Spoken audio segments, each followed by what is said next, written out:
Bulletin में अब बात न्यूज 18 राइजिंग भारत समिट की करेंगे। टैरिफ पर अमेरिकी सुप्रीम कोर्ट के फैसले के बाद परिस्थितियां बदली है। अब परिस्थितियों के हिसाब से भारत यूएस ट्रेड डील कैसे आकार लेता है, इसका इंतजार करना होगा। न्यूज 18 के राइजिंग भारत समिट में वाणिज्य मंत्री पीयूष गोयल ने कहा कि पहले भी डील में प्रावधान था कि परिस्थितियां बदलने पर डील को रीबैलेंस किया जा सकता है। Could we have waited after the Supreme Court verdict? And I'm asking you again, because this is the first interview after that Supreme Court verdict, is our position changing with regards to the negotiations, sir? This is, as I said, it's an evolving situation. We'll have to see. The Trump administration has made some comments. I'm sure so all Mr. of us Trump have heard has said, those don't comments. play games with us. They have many other tools that they could possibly use. They've already used one of them, Section 122, by which they put a 10% tariff. I think they are on record that next week they may increase it to 15% for the first 150 days. So there are different evolving dialogues that are going on.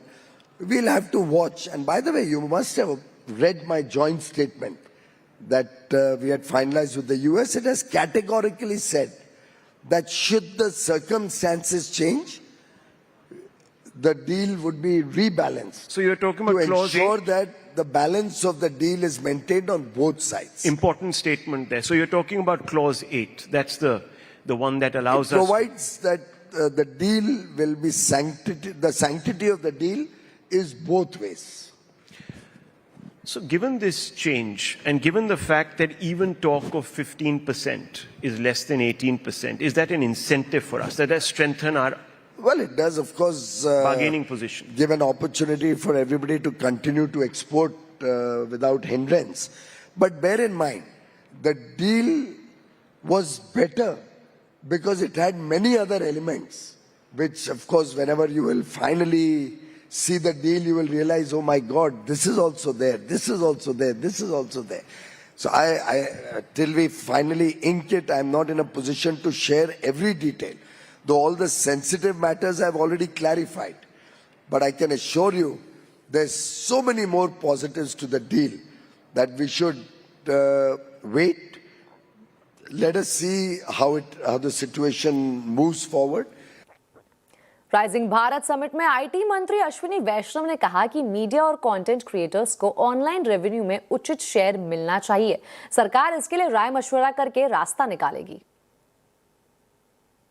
You talked about another segment which is of great interest to our industry, which are content creators. You know, some of these large language models, these AI summaries that we get to read, essentially scrape information and stories and articles that have been created by a lot of content creators, including large media organizations. So what are your views on that? What you said was very welcome for our industry, but what is the solution? Is it revenue sharing, or what is the government looking at?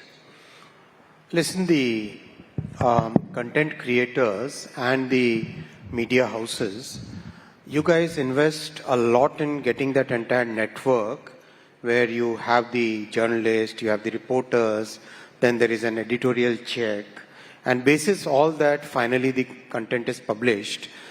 So it's very important that the hard work and the significant amount of effort that you are putting in, that needs to be rewarded in a fair way. So that's why when I interact with counterparts across the world, practically every country is today thinking that there has to be a fairer way of sharing revenue, because the revenue today is basically going to the platform first, then it comes to the content creator.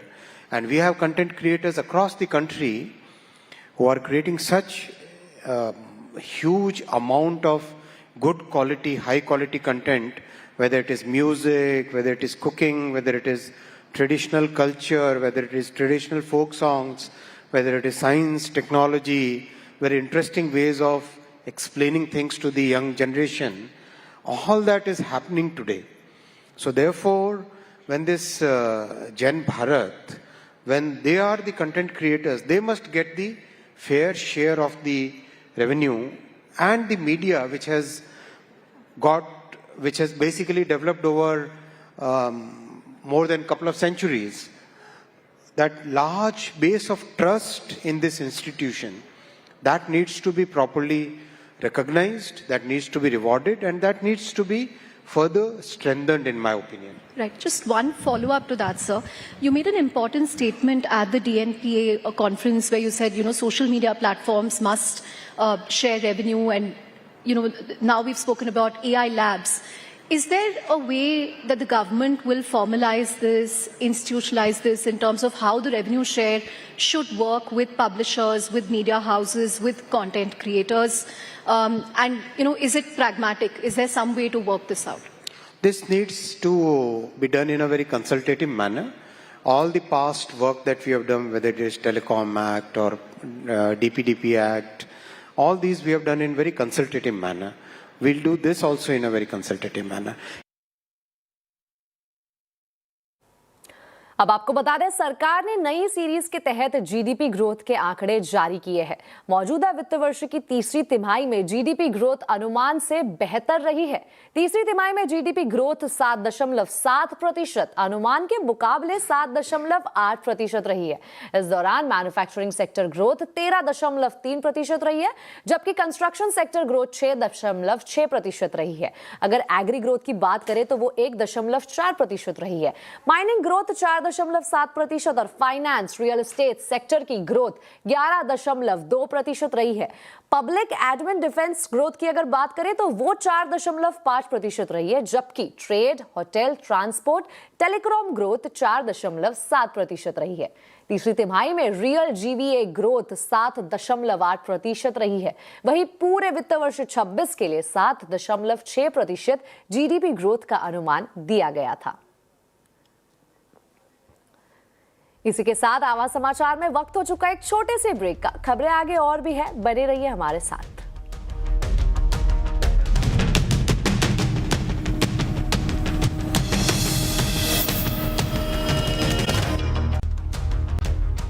Break के बाद फिर एक बार स्वागत है आपका आवाज समाचार में। ड्यूटी फ्री लिमिट से ज्यादा गोल्ड देश में लाने वाले यात्रियों के खिलाफ कस्टम के बाद अब आयकर विभाग का भी शिकंजा कसने वाला है। सूत्रों के मुताबिक आयकर विभाग कैपिटल गेन्स टैक्स के साथ साथ आईटीआर की भी जांच करेगा, ताकि ह्यूमन कुरियर के जरिए होने वाले गोल्ड स्मगलिंग पर लगाम लगाई जा सके। इस पर ज्यादा जानकारी के लिए हमारे साथ जुड़ा संवाददाता आलोक प्रियदर्शी। आलोक, बताइए क्या है पूरी डिटेल्स? बिल्कुल, देखिए, पर्सनल यूज के नाम पर विदेशों से बड़े पैमाने पर गोल्ड या गोल्ड ज्वेलरी लाने वाले यात्रियों के खिलाफ अब इनकम टैक्स डिपार्टमेंट भी शिकंजा कसने की तैयारी कर रहा है। सीएनबीसी आवाज को सूत्रों से जानकारी मिली है कि इनकम टैक्स डिपार्टमेंट ऐसे यात्रियों के खिलाफ कैपिटल गेन्स टैक्स और साथ ही साथ उनके आईटीआर की भी जांच करेगा, ताकि ये पता लगाया जा सके कि यात्रियों का इनकम इस गोल्ड या गोल्ड ज्वेलरी से मैच भी करता है या नहीं करता है, और साथ ही साथ कैपिटल गेन टैक्स का भी डिमांड भेज सकता है।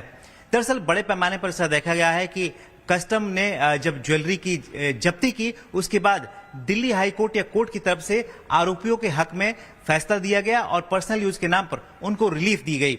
लेकिन ये जो एक बड़ा रैकेट है, जैसा कि आशंका है कि बड़े पैमाने पर कुरियर का इस्तेमाल करके ऐसे पर्सनल यूज के नाम पर ज्वेलरी विदेशों से भारत में लाई जा रही है। और इसका आंकड़ा देखें तो 2022-23 में करीब 60 से 70 केजी ज्वेलरी को कस्टम डिपार्टमेंट ने जब्त किया था। लिहाजा अब इनकम कस्टम के साथ साथ इनकम टैक्स डिपार्टमेंट भी इस पूरे मामले में एक्शन के मोड में है। और जो नियम है, नियम से ज्यादा, यानी कि कोई पुरुष 20 ग्राम और महिला 40 ग्राम से ज्यादा ड्यूटी फ्री गोल्ड भारत में नहीं ला सकती। अगर इससे कोई ज्यादा लाता है तो उस पर इनकम टैक्स डिपार्टमेंट भी एक्शन ले सकता है। शुक्रिया आलोक इस पूरी जानकारी के लिए। इसी के साथ आवाज समाचार में अभी के लिए इतना ही। आप देखते रहे सीएनबीसी आवाज और अपडेटेड रहे खबरों पर हमारे सोशल मीडिया हैंडल्स के जरिए। नमस्कार।